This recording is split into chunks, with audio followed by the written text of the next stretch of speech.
ಓಂ ಶಾಂತಿ. ಇಂದಿನ ಮುರಳಿ ದಿನಾಂಕ 27 ಜನವರಿ 2026. ಮುರಳಿ ಮಹಾವಾಕ್ಯಗಳು.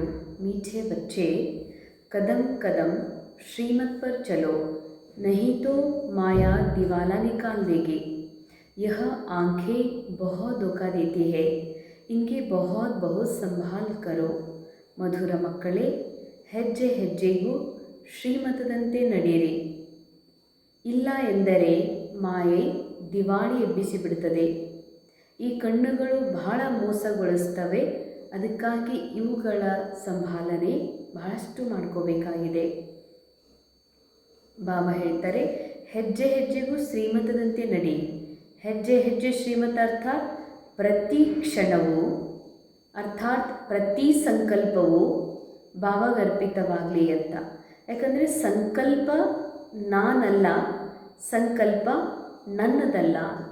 ಪ್ರತಿ ಸಂಕಲ್ಪ, ಪ್ರತಿ ಮಾತು, ಪ್ರತಿ ಭಾವನಾ, ಪ್ರತಿ ವಿಚಾರ ಡ್ರಾಮಾ ಅನುಸಾರ ನೊಂದಿದೆ. ಅಂದಮೇಲೆ ಅದನ್ನು ನಂದು ಅಂದ್ಕೊಳ್ಳೋದು ಕೂಡ ಶ್ರೀಮತದ ವಿರುದ್ಧ ನಡೆಯೋದು. ಅದನ್ನು ನಾನೇ ಮಾಡ್ತಾ ಇದ್ದೀನಿ ಅಂತ ಅಂದ್ಕೊಳ್ಳೋದು ಕೂಡ ಶ್ರೀಮತದ ವಿರುದ್ಧ. ಶ್ರೀಮತದ ಅನುಸಾರ ನಡೀರಿ ಅರ್ಥಾತ್ ನಾನು ಸಂಕಲ್ಪಗಳನ್ನು, ಭಾವನೆಗಳನ್ನು ಕೇವಲ ಸಾಕ್ಷಿಯಾಗಿ ನೋಡ್ತಾ ಇದ್ದೀನಿ ಮತ್ತು ಅದನ್ನು ಬಾಬಾನ ಎದುರುಗಡೆಗೆ ಇಡ್ತೀನಿ. ನಾನೂ ಅನ್ನೋದಿಲ್ಲ, ಅದು ನಂದೂ ಅಂತ ಅಂದ್ಕೊಳ್ಳೋದಿಲ್ಲ. ಇದು ಹೆಜ್ಜೆ ಹೆಜ್ಜೆಗೂ ಕ್ಷಣ ಕ್ಷಣ ಶ್ರೀಮತನುಸಾರ ನಡೆಯೋದು. ಇಲ್ಲ ಅಂದ್ರೆ ಮಾಯಾ ದಿವಾಳಿ ಎಬ್ಬಿಸ್ಬಿಡ್ತದ ಅಂತ. ದಿವಾಳಿ ಅಂದ್ರೆ ಎಲ್ಲ ಕಳ್ಕೊಂಡು ಬಿಡೋದು. ಏನು ಕಳ್ಕೊಳ್ಳೋದು? ನಡೆಯುವ ಪ್ರತಿ ಸಂಕಲ್ಪ, ಹುಟ್ಟುವ ಪ್ರತಿ ಭಾವನಾ, ಮಾಡುವ ಪ್ರತಿ ಕರ್ಮ ಇದು ಒಂದು ವೇಳೆ ನಾನು ಅಂತ ಅಂದ್ಕೊಂಡ್ಬಿಟ್ನೆ ಅಂತಂದ್ರೆ ಬಾಬಾ ಹೇಳ್ತಾರೆ, ನಾನೇನಾಗಿದ್ದೀನಲ್ಲ ಆ ಸತ್ಯದಿಂದ ದೂರ ಆಗಿಬಿಡ್ತೀನಿ. ಅಂದರೆ ಕರ್ಮ ರೋಲ್ ಮಾಡ್ತದ. ಕರ್ಮ ನಾನೇ ಮಾಡ್ತೀನಿ ಅಂತ ಅನ್ಕೋತಿ, ಕರ್ಮ ಕಾನ್ಷಿಯಸ್ ಒಳಗೆ ಬರ್ತಿ ಅಂತಂದ್ರೆ ಆ ಕ್ಷಣ ನಾ ಯಾವ ಅವಿನಾಶಿ, ಯಾವ ಭರ್ಪೂರ ಆತ್ಮ ಇದ್ದೀನನ್ನುವ ಒಂದು ಸತ್ಯದ ದಿವಾಳಿ ಆಗಿಬಿಡ್ತದ. ಅದಕ್ಕೆ ಬಾಬಾ ಹೇಳ್ತಾರೆ, ಶ್ರೀಮತದ ಅನುಸಾರ ನಡಿ, ಇಲ್ಲಾಂದ್ರೆ ದಿವಾಳಿ ಎದ್ದು ಬಿಡ್ತದ. ಈ ಕಣ್ಣು ಭಾಳ ಮೋಸ ಮಾಡುವಂಥವು. ಅಂದರೆ ಕಣ್ಣಿನಿಂದ ನೋಡಿದಾಗ ಏನೆಲ್ಲ ಕಾಣಿಸ್ತದ ಅದೆಲ್ಲವೂ ರಿಯಲ್ ಅನ್ನಿಸ್ತದ ಅಂತ.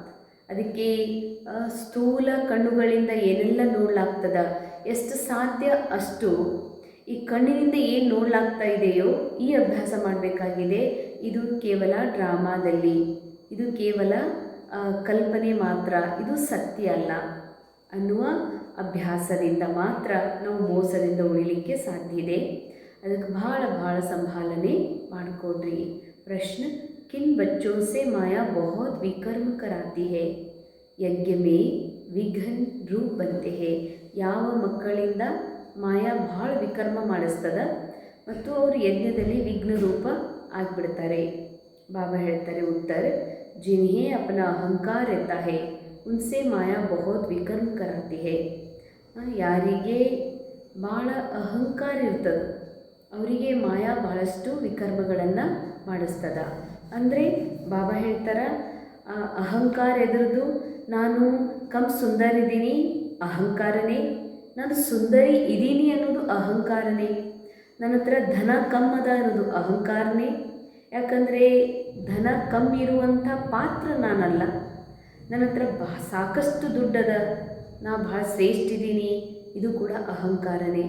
ನಾನು ಸಿಂಗಲ್ ಇದ್ದೀನಿ ಅನ್ನೋದು ಅಹಂಕಾರ, ನನ್ನವರೆಲ್ಲರೂ ಅದಾರ ಅನ್ನೋದು ಕೂಡ ಅಹಂಕಾರ. ಯಾಕಂದರೆ ಆತ್ಮ ಸಿಂಗಲ್ ಅರ್ಥಾತ್ ವೈಯಕ್ತಿಕ ಶಾರೀರಿಕವಾಗಿ ಸಿಂಗಲ್ ಇಲ್ಲ, ಆತ್ಮ ನಿರಾಕಾರ ಇದೆ. ನನಗೆಲ್ಲರೂ ಅದಾರ ಅಂತೀವಲ್ಲ, ಇದು ಸತ್ಯ ಅಲ್ಲ, ಇದು ನಾಟಕ ಮಾತ್ರ. ಅಂದಮೇಲೆ ಬಾಬಾ ಹೇಳ್ತಾರ, ಯಾರು ಅಹಂಕಾರದಲ್ಲಿದ್ದಾರೆ ಅವರ ಮೂಲಕ ಮಾಯಾ ಬಹಳಷ್ಟು ವಿಕರ್ಮಗಳನ್ನು ಮಾಡಿಸ್ತಾರೆ. ಐಸಾ ಮಿಥ್ಯ ಅಹಂಕಾರ ವಾಲೆ ಮುರಳಿ ಭೀ ನೈ ಪಡ್ತೆ. ಮಿಥ್ಯ ಅಹಂಕಾರ ಯಾರಿಗಿರ್ತದೋ, ನಾನು ಅಂದ್ರೆ ಸ್ತ್ರೀ, ಪುರುಷ, ಮದರ್, ನಾ ಅಕ್ಕೋರು, ನಾ ಸರೆಂಡರ್, ಟೀಚರ್, ಯಾರಿಗೆ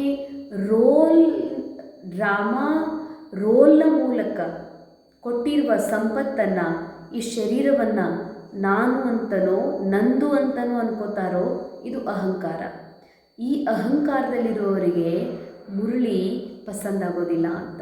ಅಂದರೆ ಏನರ್ಥ, ಮುರಳಿ ಭಲೆ ಕೇಳ್ಬೋದು ಹೇಳ್ಬೋದು, ಯಾಕಂದರೆ ಆಫೀಸಿಯಲ್ಲಿ ಯಾವಾಗ ಮುರಳಿ ಕೇಳಲೇಬೇಕು ಅಂತ ನಿಯಮ ಇದೆ, ಕೇಳ್ಬೋದು, ಆದ್ರೆ ಅವರು ಅದನ್ನು ಧಾರಣೆ ಮಾಡ್ಕೊಳ್ಳಿಕ್ಕೆ ಆಗೋದಿಲ್ಲ. ऐसी गफलत करने से माया तप्पड़ लगाए वर्तनौट पेनी बना देती है. ಈ ರೀತಿ ತಪ್ಪು ಮಾಡೋದ್ರಿಂದ ಮುರಳಿ ಮೇಲಿನ ಇಂಟ್ರೆಸ್ಟ್ ಇಲ್ಲ, ಮುರಳಿಯಲ್ಲಿ ರಸ ಇಲ್ಲ, ಮುರಳಿಯಲ್ಲಿ ಆನಂದ ಇಲ್ಲ. ಮುರಳಿ ಏನೋ ಹಾಗೆ ಒಂದು ಪದ್ಧತಿ ಅನುಸಾರ ಕೇಳಿದರೂ ಕೇಳ್ಬೋದು, ಆದರೆ ಬಾಬಾ ಅಂತರ ಇದೇ ಮಾಯಾ ತಪ್ಪು ಮಾಡಿಸಿ ಒಂದು ಕಪಾಳಕ್ಕೆ ಹೊಡೆದು ವರ್ತನಾಟ್ ಪೆನಿ ಅಂದರೆ ಕೌಡಿ ಸಮಾನ ಮಾಡಿಬಿಡ್ತದ. ಅಂದರೆ ಮತ್ತೆ ಮನುಷ್ಯ ಜೀವನದ ಅನುಭೂತಿ ಮಾಡಿಸ್ಬಿಡ್ತದೆ, ಹೌದು ನಾ ಮನುಷ್ಯ ಇದ್ದೀನಿ ಅಂತ. ಅಂದರೆ ನಾನು ನಿರಾಕಾರ ಆತ್ಮ ಇದ್ದೀನಿ ಅನ್ನುವಂಥ ಸತ್ಯದಿಂದ ದೂರ ಮಾಡಿ ಮನುಷ್ಯ ಭಾವದಲ್ಲಿ ಮುಳುಗಿಸ್ಬಿಡ್ತದ. यज्ञ में विघ्न रूप वो है जिनका बुद्धि में जरमुई जगमुई की बातें रहती है. ಅಂಡರ್ಲೈನ್. ಯಜ್ಞದಲ್ಲಿ ನಿಜವಾಗಿಯೂ ವಿಘ್ನ ರೂಪ ಅಂತ ಯಾರಿಗಂತಾರತ್ತಂದ್ರೆ ಯಾರೊಳಗೆ ಜರ್ಮುಯಿ ಜಗ್ಮುಯಿ ಅಂದರೆ ಏನು, ಬಾಬಾ ಹೇಳ್ತಾರ ಅಲ್ಲಿ ಇಲ್ಲಿ ಮಾತು ಅದು ಇದನ್ನು ಹೇಳುವುದೇನದಲ್ಲ, ಇದಕ್ಕೆ ಪರಚಿಂತನೆ ಅಂತಾರೆ ಬಾಬಾ. ಪರಚಿಂತನೆ ಮಾಡುವಂಥವರೇ ಈ ಯಜ್ಞದ ನಿಜವಾದ ವಿಘ್ನ ಹಾಕುವಂಥವ್ರು ಅದಾರ. ಪರಚಿಂತನೆ ಅಂದರೆ ಒಂದು ಅನ್ಯ ವ್ಯಕ್ತಿಗಳ ಬಗ್ಗೆ, ರೋಲ್ನ ಬಗ್ಗೆ ಚಿಂತನೆ ಮಾಡೋದು, ಇದು ಸ್ಥೂಲ ಪರಚಿಂತನೆ. ಇನ್ನು ಸೂಕ್ಷ್ಮ ಪರಚಿಂತನೆ ಅಂತಂದರೆ ನಾ ಆತ್ಮ ಇದ್ದೀನಿ, ನಾ ಆತ್ಮ ಆಗಿರುವ ಸತ್ಯದ ಚಿಂತನೆ ಬಿಟ್ಟು ಈ ಮನಸ್ಸಿನ ಚಿಂತನೆ, ಮನಸ್ಸಿನ ವಿಚಾರ, ರೋಲ್ನ ಚಿಂತನೆ ಮಾಡುವುದು ಕೂಡ ಪರಚಿಂತನೆ. ಅದಕ್ಕಾಗಿ ಬಾಬಾ ಹೇಳ್ತಾರೆ ಇದೇ ಒಂದು ದೊಡ್ಡ ವಿಘ್ನ, ಈ ಭಾಳ ದೊಡ್ಡ ಖರಾಬ್, ಈ ಬಹುತ್ ಖರಾಬ್ ಆದತ್ತೆ, ಇದು ಭಾಳ ದೊಡ್ಡ ಕೆಟ್ಟ ಅಭ್ಯಾಸ ಅಂತ ಹೇಳ್ತಾರೆ ಬಾಬಾ. ಧಾರಣೆಗಾಗಿ ಮುಖ್ಯ ಸಾರ್ ಮೊದಲೇದು, अपने ऊपर बहुत कंट्रोल रखना है. ಶ್ರೀಮತ್ ಮೇ ಕಭಿ ಬೇಪರವಾಹ ನಹಿ ಬನ್ನ ಹೇ. ತಮ್ಮ ಮೇಲೆ ಭಾಳ ಕಂಟ್ರೋಲ್ ಇರಲಿ ಅಂತಾರೆ ಬಾಬಾ. ಕಂಟ್ರೋಲ್ ಇರಲಿ ಅಂತಂದರೆ ಸದಾ ನಾನು ಶರೀರ ಅಲ್ಲ, ಶರೀರದ ಕ್ರಿಯೆ ನಾನಲ್ಲ, ಶರೀರದ ಪಾತ್ರದ ಮನಸ್ಸಿನ ಸಂಕಲ್ಪನೂ ನಾನಲ್ಲ, ಅಷ್ಟು ನಿನ್ನ ಮೇಲೆ ಸಂಯಮ ಇರಲಿ, ಈ ಒಂದು ಸತ್ಯದ ಬಗ್ಗೆ ಜಾಗೃತಿ ಇರಲಿ ಅಂತಾರೆ ಬಾಬಾ. ಎಂದಿಗೂ ಕೂಡ ಶ್ರೀಮತದಲ್ಲಿ ಬೇಪರವಾಹ ಅಂದರೆ ಬೇಪರವಾಹ ಎರಡು ಮಾತಿದೆ. ಒಂದು ಏನೇ ಕಷ್ಟ ಬಂದರೂ ಚಿಂತೆ ಬಂದರೂ ಕೆಲವರು ಅದರ ಬಗ್ಗೆ ತಲೆ ಕೆಡಿಸ್ಕೊಳ್ಳೋದಿಲ್ಲ. ಏನೇ ರೋಲ್ ಒಳಗೆ ಹಾನಿಯಾಗಲಿ, ಯಾರು ಏನೇ ಆಗಲಿ ತಲೆ ಕೆಡಿಸ್ಕೊಳ್ಳೋದಿಲ್ಲ. ಇದಕ್ಕೆ ನಿಶ್ಚಿಂತ ಬೇಪರವಾಹ ಅಂತ ಹೇಳ್ತಾರೆ. ಆದರೆ ಎದುರಾಗ ಆಗಬೇಡ್ರಿ, ಶ್ರೀಮಂತ ಪಾಲಿಸೋದ್ರಾಗ ಬೇಪರವಾಹ ಆಗಬೇಡ್ರಿ. ನಡೀತಾ ತಗೋ, ಇದೇನು ದೊಡ್ಡ ಮಾತು ತಗೋ, ಅಂಥದ್ದೇನಾ ದೊಡ್ಡ ತಪ್ಪು ಮಾಡಿ ತಗೋ ಅಂತ ಈ ರೀತಿ ಬೇಜವಾಬ್ದಾರರು ಆಗಬೇಡ್ರಿ. ಬಹುತ್ ಬಹುತ್ ಖಬರ್ದಾರ್ ಹೇನಾ, ಕಭಿ ಕೋಯಿ ಕಾಯ್ದೆ ಕಾ ಉಲ್ಲಂಘನ ಹೋ. ಭಾಳ ಎಚ್ಚರಿಕೆಯಿಂದ ಇರಿ, ಯಾವುದೇ ಕಾಯ್ದೆಯ ಉಲ್ಲಂಘನೆ ಆಗಬಾರ್ದು. ಕಾಯ್ದಾ ಉಲ್ಲಂಘನೆ ಅಂತಂದರೆ ಆ ಏರಿಯಾಕ್ಕೆ ಹೋಗಬಾರ್ದು ಅಂದಾರಂದ್ರೆ ಅಕಸ್ಮಾತ್ ಹೋಗಿವಂದ್ರೆ ಕಾಯ್ದಾ ಉಲ್ಲಂಘನೆ. ಇದು ಸ್ಥೂಲ ರೂಪದಲ್ಲಿ. ಸೂಕ್ಷ್ಮ ರೂಪದಲ್ಲಿ ಯಾವುದು ಬಾಬಾ ಆತ್ಮಸ್ಮೃತಿ ಆತ್ಮಸ್ಥಿತಿಯನ್ನು ಬಿಟ್ಟು ದೇಹದ ಸ್ಮೃತಿ ಸತ್ಯ ಅಂತ ಅನ್ಕೋಬೇಡ ಅಂತ ಹೇಳಿದಾರ. ಆದರೂ ಆ ದೇಹ ಇರುವುದು, ದೇಹದ ಪಾತ್ರವನ್ನು ರಿಯಲ್ ಅಂತ ಅಂದ್ಕೊಳ್ಳೋದು ಕೂಡ ಶ್ರೀಮತದ ಉಲ್ಲಂಘನೆ ಆಗಿದೆ. सेकेंड पॉइंट, अंतर्मुख हो एक बाबा से बुद्धि की लिंक जोड़नी है. ಅಂತರ್ಮುಖಿಯಾಗಿ ಅರ್ಥಾತ್ ತನ್ನ ಮುಖದ ಎಲ್ಲ ರಸಗಳನ್ನು ನೋಡುವ, ಕೇಳುವ, ಮಾತನಾಡುವ, ತಿನ್ನುವ ಎಲ್ಲ ರಸವನ್ನು ಒಂದು ಆತ್ಮಸತ್ಯದ ಕಡೆಗೆ ಏಕಾಗ್ರ ಮಾಡಿರಿ, ಅಂತರ್ಮುಖಿಯಾಗ್ರಿ. ಈ ಪತಿತ ಜಗತ್ತಿನಿಂದ ಬೇಹದ್ದಿನ ವೈರಾಗಿಯಾಗ್ರಿ. ಅಂದರೆ ಇದು ಜಗತ್ತು ಸತ್ಯ ಅಲ್ಲ, ಇದೊಂದು ಕಲ್ಪನೆ, ಇದೊಂದು ಸ್ವಪ್ನ ಆಗಿರುವುದು ಆಗಿದೆ, ಇದು ಸತ್ಯ ಅಲ್ಲ ಅನ್ನುವಂಥ, ಇದು ಅವಿನಾಶಿ ಅಲ್ಲ. ಯಾವುದು ಪಾರ್ಟ್ ಅವಿನಾಶಿ ಅಲ್ಲ. ಪಾರ್ಟ್ ಭಲೇ ನೊಂದಿದೆ ಡ್ರಾಮಾನುಸಾರ, ಆದರೆ ಇದರಲ್ಲಿ ಬದಲಾವಣೆ ಇದೆ ಅನ್ನುವಂಥದ್ದು ಸದಾ ಸ್ಮೃತಿ ಇರಲಿ. ಬುದ್ಧಿ ಮೇರೆ ಹೇ ಜೋ ಕರ್ಮ ಮೇ ಕರುಂಗ ಮುಜೆ ದೇಖ್ ಸಬ್ ಕರೆಂಗೆ. ನಾನೇನು ಮಾಡ್ತೀನಿ ನನ್ನನ್ನು ನೋಡಿ ಬೇರೆಯವರು ಫಾಲೋ ಮಾಡ್ತಾರಂತಂದ ಮೇಲೆ ನಾನು ಮಾಡುವ ಕರ್ಮದ ಮೇಲೆ ಪೂರ್ಣ ಅಟೆನ್ಷನ್ ಇರಬೇಕನ್ನುವಂಥ ಒಂದು ಲಕ್ಷ್ಯ ಇರಲಿ. वरदान, ज्ञान की पॉइंट्स को हर रोज़ रिवाइज कर समाधान स्वरूप बनने वाले ಬೇಗಂಪುರ ಕೆ ಬಾದಶಾಹ ಭವ. ಜ್ಞಾನದ ಪಾಯಿಂಟ್ಸ್ಗಳನ್ನು ಪ್ರತಿದಿನವೂ ರಿವೈಸ್ ಮಾಡಿ ಸಮಾಧಾನ ಸ್ವರೂಪರಾಗುವಂತಹ ನಿಶ್ಚಿಂತ ದುಃಖರಹಿತ ಹೋಗ್ಬೇಡ್ರಿ, ಸಮಸ್ಯೆ ರೂಪಿ ಕಲ್ಲು ಕಟ್ಟಿಲಿಕ್ಕೆ ಹೋಗಬೇಡ್ರಿ ಅಂತ ಹೇಳ್ತಾರೆ. ಯಾಕಂದ್ರೆ ಇದರಲ್ಲಿ ಏನಾಗ್ತದ, ಸಮಯ ಶಕ್ತಿ ವ್ಯರ್ಥ ಆಗಿ ಹೋಗ್ತದ. ಡ್ರಾಮಾ ಶಬ್ದ ಕಿ ಸ್ಮೃತಿ ಸೆ ಹೈ ಜಂಪ್ ದೇ ಆಗೆ ಬಡೋ. ಡ್ರಾಮಾ ಅನ್ನುವಂಥ ಶಬ್ದ ಏನಿದೆಯಲ್ಲ, ಈ ಸ್ಮೃತಿಯಿಂದ ಹೈ ಜಂಪ್ ಮಾಡಿಕೊಂಡು ತಾವು ಮುಂದುವರಿರಿ. ಫಿರ್ ಈ ಪುರಾಣಿ ಸಂಸ್ಕಾರ ಆಪ್ಕೆ ದಾಸ್ ಬನ್ ಜಾಯಂಗೆ. ಏನು ಹಳಿ ಸಂಸ್ಕಾರ, ಸ್ವಭಾವ, ಪದೇ ಪದೇ ಬೇಜಾರಾಗುವ, ನೋವು ಮಾಡಿಕೊಳ್ಳುವ, ಕಮ್ಮಿ ಫೀಲ್ ಮಾಡಿಕೊಳ್ಳುವಂಥ ಸಂಸ್ಕಾರ ಇದೆ, ಇದು ಬಾಬಾ ಹೇಳ್ತಾರೆ, ಇದೇ ನಿಮ್ಮ ದಾಸ್ ಆಗಿಬಿಡ್ತದ.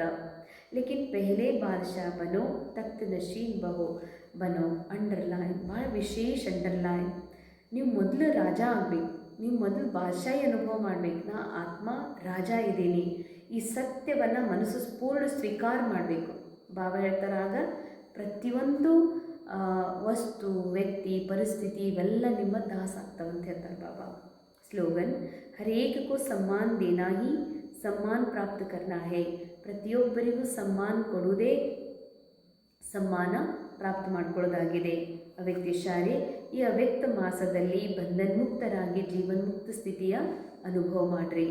ಈ ಅವ್ಯಕ್ತ ಮಾಸದಲ್ಲಿ ಜೀವನ್ ಬಂದ್ के साथ ही जीवन मुक्त का अनुभव होता है.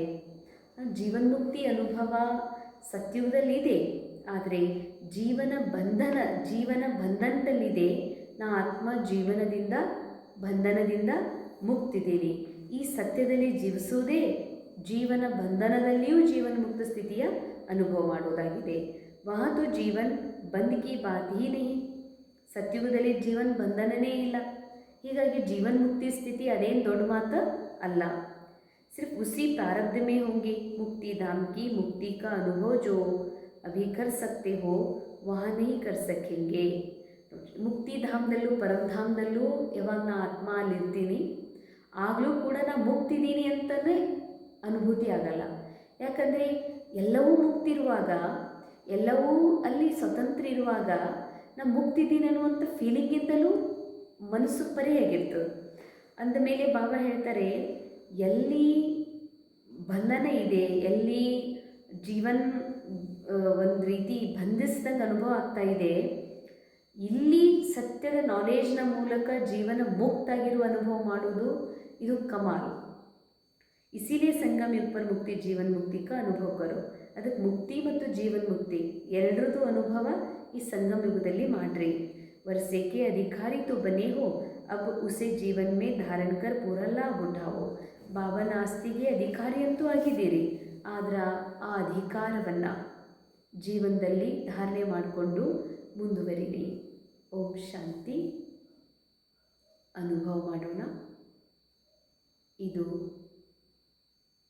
ಜೀವನದ ಆ ಸಮಯ ನಡೀತಾ ಇದೆ. ಜೀವನ ಬಂಧನದಲ್ಲಿ ಇದ್ದರೂ ಜೀವನ್ಮುಕ್ತ ಸ್ಥಿತಿ ಅನುಭವ.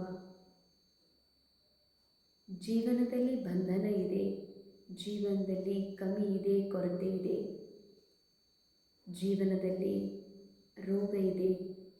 ನಾ ಜೀವನದಿಂದ ಪರ್ಯಾದ ನಿರಾಕಾರ ಆತ್ಮನಾಗಿರುವೆ, ಅರ್ಥಾತ್ ಬಂಧನ ಮುಕ್ತ. ಜೀವನದಲ್ಲಿ ಚಿಂತೆ ಇದೆ, ಆದರೆ ಜೀವನವನ್ನು ನಡೆಸುತ್ತಿರುವ ಮಾಲಿಕ್ ಆತ್ಮ ಸದಾ ಸುಖಿ, ಸದಾ ನಿಶ್ಚಿಂತ.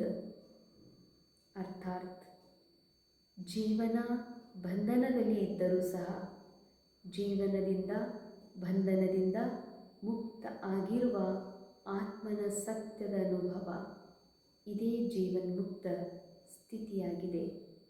ಓಂ ಶಾಂತಿ.